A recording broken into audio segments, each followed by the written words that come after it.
제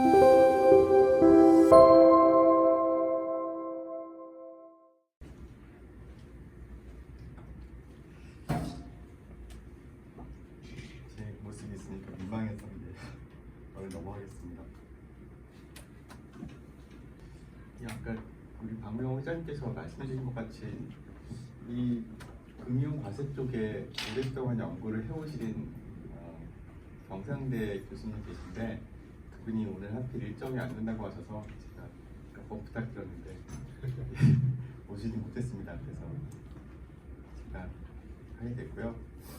이제 금융투자소득세는 잠깐 그 히스토리를 말씀드리면 2020년 6월에 그 당시에 이제 경제부총리였던 홍남기 부총리께서 우리나라 금융시장 선진화 방안으로서 이제 발표를 하셨습니다. 그 당시 발표될 때는 공제 금액이 2천만 원이었습니다.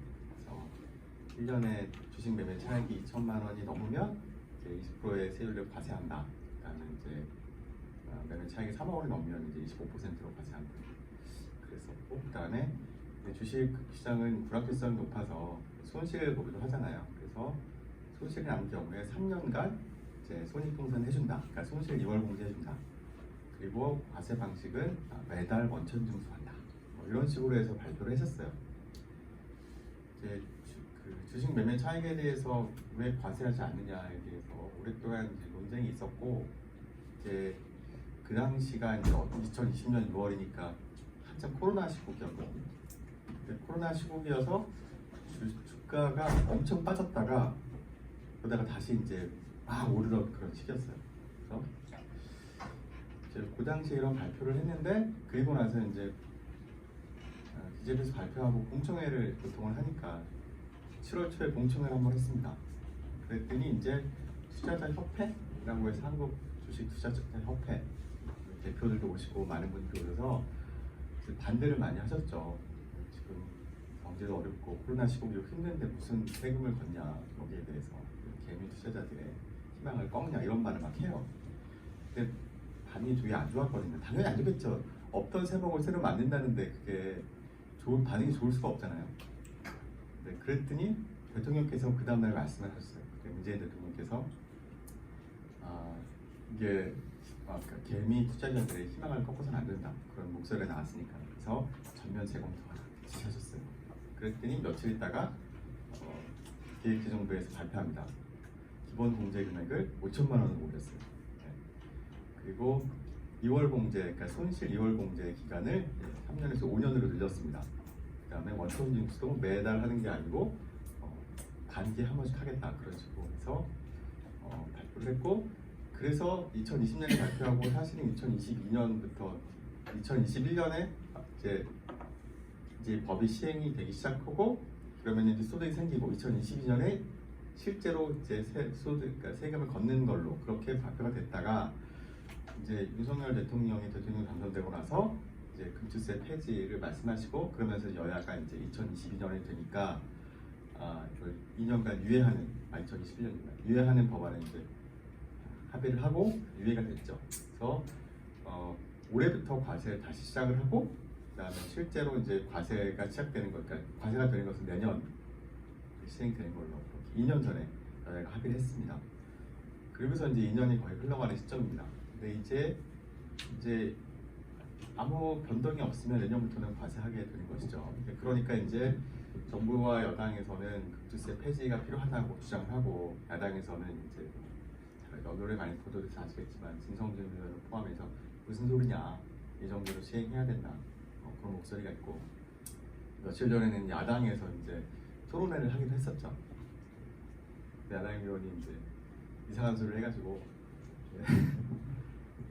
그러니까 이제 금투세 시행을 유예해야 된다는 입장에 대해서 이제 그런 입장으로 질문을 했더니 그 당시에 이제 실행을 해야 된다고 이제 주장하신 의원이 왜 이것 때문에 주식시장이 하락할 것 같으면 인버스에 투자하면 되지 않냐, 이런 헛소리를 해가지고 뭐 그런 히스토리가 있습니다. 그래서 제가 여기에 대해서 나름 제가 조세와 재정 쪽을 연구하는 학자여서 이 금융세 소득세 나를 만약에 이걸 실행해야 되려면 왜 해야 되고 만약에 이게 폐지가 되어야 되면 왜 해야 되는지 뭐에 대해서 좀 설명을 드리고 그다음 제가 실증 분석을 통해서 찾은 결과를 좀 보여드리도록 하겠습니다. 금융투자 소득에 대한 현행 과세 체계는 이렇습니다. 금융투자 소득은 자본시장과 금융투자업에 관한 법률 제3조에서 규정하는 금융투자 상품을 거래하여 발생하는 소득으로 주식, 파생상품, 집합투자증권 등의 펀드, 채권을 거래하면서 발생하는 소득으로 이제 현행 제도에서는 각각 다른 소득의 범주에 포함되어 있습니다. 그러니까 현행 세법에는 금융투자 소득이라는 게 없습니다. 새로 신설한 것이죠. 지금도 아무튼 주식 매매 차익에 대해서 과세를 합니다. 대주주에게 합니다. 이제 주식의 경우 양도소득에 포함돼서 지금 상장법인의 대주주라든가 아니면 비상장법인 주식을 매매했을 때, 그다음에 해외 주식에 대해서 양도소득이 발생했을 때 과세를 합니다. 그래서 대주주의 범위는 2024년 올해를 기준으로 해서 코스피 기준 종목별 시가총액 50억 원 이상을 갖고 있거나 또는 지분율 1% 이상 갖고 있는 사람이 대주주이고 이 사람이 해당 종목을 매매했을 때 이제 과세하게 됩니다. 근데 이제 금융투자소득세가 도입이 되면 이제 기존의 양도소득이 이제 양도소득 포함되어 있던 대주주 과세도 이제 금융투자소득 과세로 이제 변환이 되는 것이죠. 그래서 세율은 기존에는 지금 요 세율은 양도소득에 대한 세율이요, 대주주 양도소득, 보유 기간이라든가 상장 여부에 따라서 10에서 30%의 세율이 부과되고 있고 250만 원 기본공제를 적용합니다. 250만 원 기본공제는 양도소득의 기본공제가 250만 원이어서 여기를 똑같이 적용을 합니다. 그러니까 부동산 양도소득도 250만 원이고요. 지금도 이제 대주주에 대한 양도소득, 그다음에 해외 주식에 대한 양도소득 기본공제도 그래서 똑같이 250만 원이 지금 공제 적용되고 있습니다. 그다음에 지금 파생상품도 양도소득에 포함이 되고 있고, 그다음에 이제 주가지수와 관련된 국내 및 해외 파생상품도 지금 과세하고 있습니다. 또 이것도 마찬가지로 250만 원 기본공제를 적용하고 있고요. 파생상품 간의 손익을 통산하고 그다음에 세율 10% 적용해서 지금 과세하고 있습니다. 현재. 그다음에 펀드는 매매 차익에 대해서 이제 배당 소득이 되기도 하고, 이게 좀 되게 펀드가 좀 웃기긴 해요. 사모펀드의 경우에 이걸 갖다가 팔면 이걸 이렇게 배당 소득이 되고, 그다음에 청산을 하면 금융 소득이 되나? 뭐 그렇습니다. 그래서 세율이 좀 적용이 다른 그런 문제가 있답니다. 지금 현재 펀드의 매매 차익에 대해서 14%의 세율을 원천 증시하고 있고요. 그다음에 이자 배당 소득 연간 총합이 2천만 원을 초과하는 경우에 이제 금융소득 종합 과세가 돼서 분리과세에다가 종합과세 넘어오게 되죠. 그러니까 현행 금융소득은 2천만 원 기준으로 이제 종합과세가 결정이 됩니다. 2020년에 처음에 기본공제 2천만 원 얘기했을 때 기재부에서 이제 기자들이 물어봤어요. 왜 2천만 원이냐? 저도 그게 궁금했었고요. 근데 그 당시 이제 기재부에서 뭐라고 대답을 했냐면, 그 당시 주식 투자자가 한 600만 정도로 추산이 됐대요. 그리고 한 2천만 원 이상의 매매 차익을 얻는 사람이 한 5% 정도 됐다고 합니다. 그러니까 30만 명 정도. 근데 제 생각으로는 거의 끼워 맞춘 것 같고요. 아마도 금융소득 종합과세 기준이 2천만 원이어서 뭔가 좀 근거가 필요하고 비슷한 게 있으니까 이 숫자를 갖다 쓴 게 아닌가라는 생각이 들었습니다. 그래서 그 당시에 이제 한 달 만에 기본공제가 5천만 원으로 올라갔을 때 또 이제 기자들이 물어봤죠. 왜 5천이냐? 그랬더니 또 뭐라고 대답했냐면 5%가 그러니까 600만에 5%가 2천만 원 이상 벌었고 5천만 원 이상 번 사람이 그 절반이다. 그래서 한 15만 명 정도를 타겟으로 했다. 그렇게 얘기를 합니다. 그러니까 사실은 이유가 별로 없어요. 궁색하죠. 근데 지금은 그때와 상황이 달라진 것이 지금 주식 투자를 하고 있는 사람을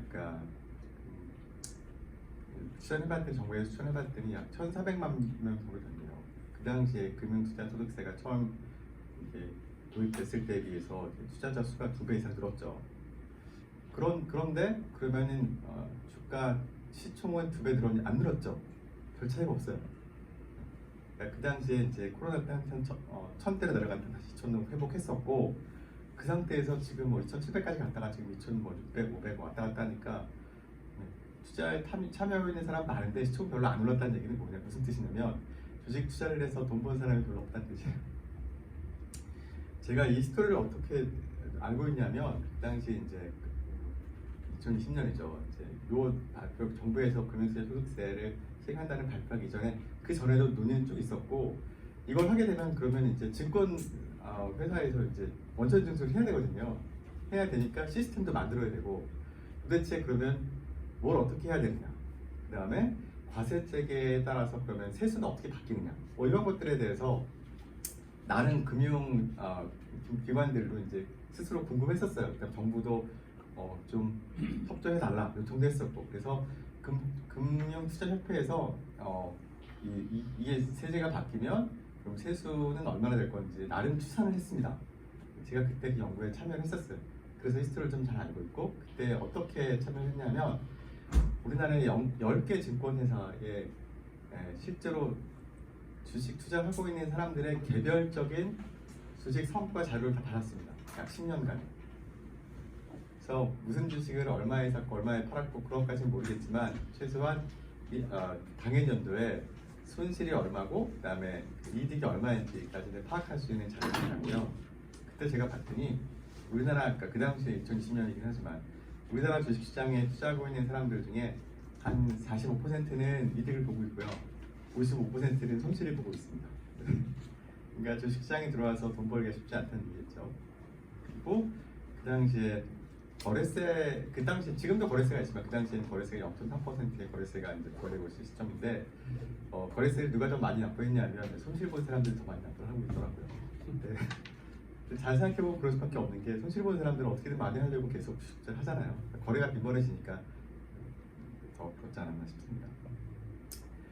자, 아무튼 지금 현재는 국내 주식형 펀드와 채권에 대해서는 매매 차익에 대해서는 이제 과세하고 있지 않은 그런 상황이 되죠. 근데 앞으로는 하겠다는 것이고요. 그래서 이게 2025년 시행 예정으로 되어 있는 금융투자소득세에 따르면 이제 주식, 펀드, 채권, 파생상품 등 금융투자소득 통합과세가 시행이 되고, 과표가 3억 원 이하이면 20%, 3억 원을 초과하면 25%의 세율로 이제 과세하게 됩니다. 그다음에 기본 공제가 이제 국내 상장 주식은 5천만 원, 그다음에 기타 금융투자 소득은 250만 원 이렇게 되어 있고요. 그러니까 기타 금융 투자 소득이라는 걸 해외 주식을 얘기합니다. 그다음에 손실 2월 공제를 5년간 해주고, 그다음에 금융투자 소득 내 손익통상을 허용하겠다. 그러니까 지금은 그렇게 안 하고 있거든요. 국내와 해외 주식까지 손익통상만 해주고 있는데, 앞으로는 금융투자 소득 내에 있는 다른 소득과도 손익통상을 해주겠다. 그러니까 펀드에 대해서도 해주겠다. 그다음에 아무튼간에 지금 각각 여러 소득으로 분류되어 있는데 이런 것들을 합쳐서 효율적으로 좀 관리해보겠다. 주주 친화적인 세제를 만들겠다. 선진화하겠다. 이게 이제 그 당시에 금융투자 소득세를 만들 때 취지였다고 합니다. 그래서 그 당시에 이제 제가 자료를 받아서 세수추계를 했다고 말씀드렸잖아요. 세수추계 해보니까 어떻게 나왔냐면 2014, 15, 16, 17년도에 만약에 금융투자 소득세가 있었다라고 했을 경우에 약 평균적으로 5.4조 원의 금융투자 소득세 수가 생기고, 그다음에 이렇게 되면 징계. 근데 이제 그 당시에 전제를 뭐냐면 거래세는 폐지한다 이거였거든요. 그러니까 투자 소득세도 거두면서 거래세도 같이 거두면 이중과세 논란에서 벗어날 수 없기 때문에 거래세는 폐지한다라고 했고, 그래서 거래세 폐지하는 정도. 그다음에 상장 주식 대주주 양도소득세도 이제 여기에 편입되니까 기존에 거뒀던 세수 이걸 감안하면 약 한 1.7조 원 정도 세수가 증가할 것이 예측이 됐었습니다. 그래서 저는 2020년에 이렇게 예측을 했고, 그다음에 작년, 그러니까 이제 국회 예산정책처에서 또 비슷한 연구를 했는데 거기서도 순증 금액이 한 2조에서 3조쯤 될 것 같다 이렇게 발표했던 것으로 제가 기억을 합니다.